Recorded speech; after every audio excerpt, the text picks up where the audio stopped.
Bisa saja seperti biasa ya. Jadi putih telurnya, nah yang sering jadi ketika terus kayak deg-degan kayak gitu ya, ini kan ada area yang lancip, kemudian nanti dituangkannya ke sana, ya pecah putih telurnya. Terus ketika mau menuang, ini kan putih telurnya udah di dalam sini ya, terus kayak dipindah-pindah, tapi tetap aja putih telurnya masih di dalam cangkangnya, ya dituanglah seperti ini ya, jadi kayak di, nah padahal itu cuma sekali aja udah cukup ya, nggak usah dibolak-balik apalagi nanti nah kena area cangkang kulitnya ya. Putih telurnya kita kocok dengan gula dan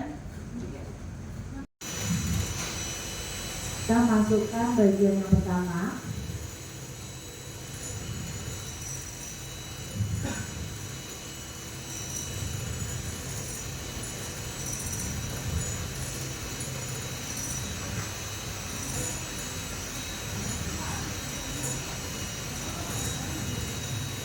Yang kedua,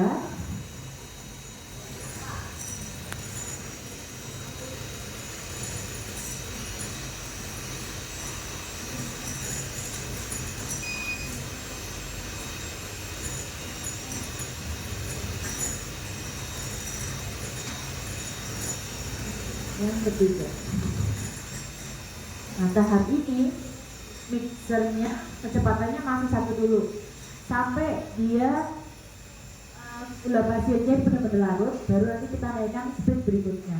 Karena kalau nanti dipaksa untuk speednya tinggi, khawatirnya putih telurnya udah mengembang, tapi gula pasirnya dia belum larut. Ya. Nah ini baru boleh dinaikkan ke speed berikutnya.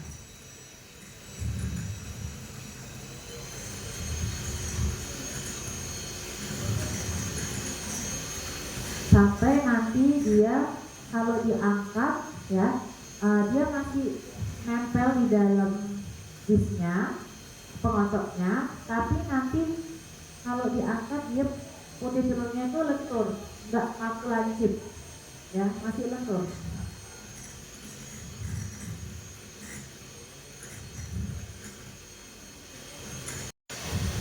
Kita cek ya, matikan aja dulu sebentar nggak apa-apa. Kalau dipegang dia tuh kayak membal. Kalau ini masih nempel di sini, banyak di sininya, ini belum. Ini kita lagi kocok lagi.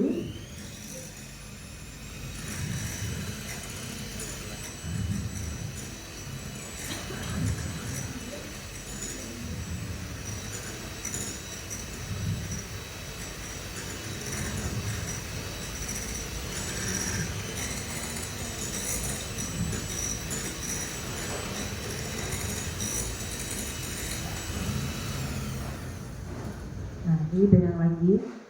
Kalau sudah ini tuh masih kurang dikit, aku ngerasainnya, boleh kocok lagi sebentar, kurang lebih sekitar 10 detik.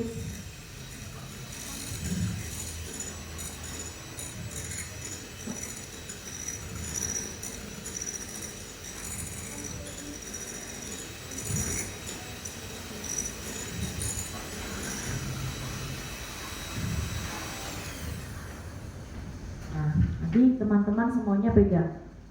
Nah, ini dia sudah, kalau dipegang tuh kayak ada kenyalnya dikit, ya nggak cuma bles kayak gitu ya, tapi nggak boleh sampai kaku banget. Nah, ini sudah, ini kalau diangkat kayak gini, ya lentur. Sudah ya Mbak Tri ya?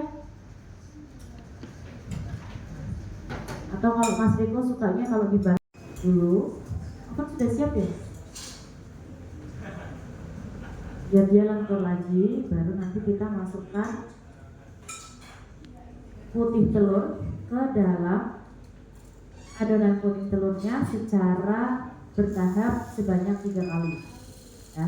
Sebisa mungkin teman-teman mengaduknya pun juga tidak lebih dari 10 kali. Bahkan kalau misalkan yang sudah terbiasa itu paling cuma 5 kali adukan sudah tercampur. Makanya ketika mengaduk campuran antara adonan putih telur dan kuning telur ini harus benar-benar tepat sasaran. Jadi yang diaduk itu ya yang diaduk jangan hanya memutar-mutar aja seperti itu ya.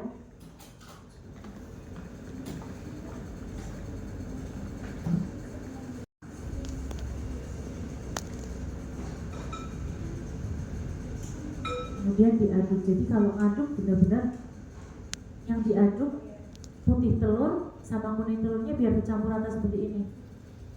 Jangan aduk cuman asal ngaduk aja. Nah, ini nggak perlu sampai rata banget, langsung masukkan sepertiga bagian yang kedua. Jadi nggak gampang ambles ya. Tadi nggak sampai 10 kali ya, cuma paling 5 kali aja. Itu ya. Nah, ya. Kali cuma sampai 5 kali, sudah, jangan diaduk-aduk terus ya. Dan nanti kita masukkan yang ke 3.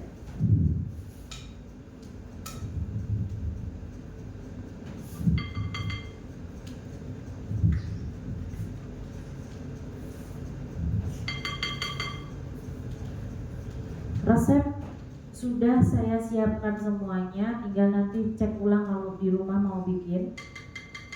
Resepnya persis yang dibikin sekarang. Yang terakhir 1, 2, ya 4. Cukup kayak gini ya. Ini kan masih ada area-area yang belum bersih nih ya. Nah ini nanti dibantu dengan menggunakan spatula. Silakan. Nah, bersihkan. Kemudian ketika mengaduk ya sama kayak teknik aduk lipat, dinaikkan seperti ini. Nah, yang diaduk areanya tepat sasaran ya. Yang belum rata sebelah mana diaduk. Kemudian area baskomnya ya benar-benar kayak diserok kayak gini. Ya. Jangan kita mengaduk asal mengaduk tapi enggak yang diaduk kayak diubuk-ubuk aja kayak gitu ya.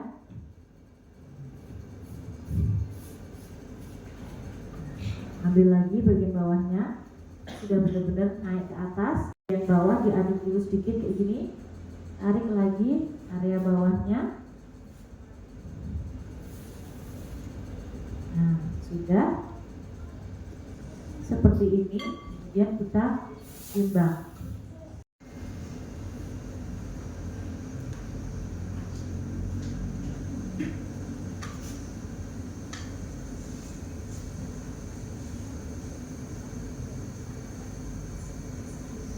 Kalau aduknya benar sampai area bawah ini insya Allah ya hasilnya tetap bagus ya.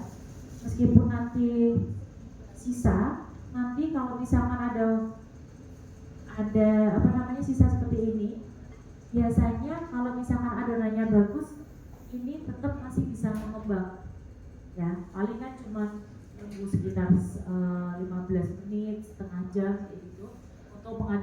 Yang oven yang saya gunakan bawahnya itu 185, atasnya 150. Tapi biasanya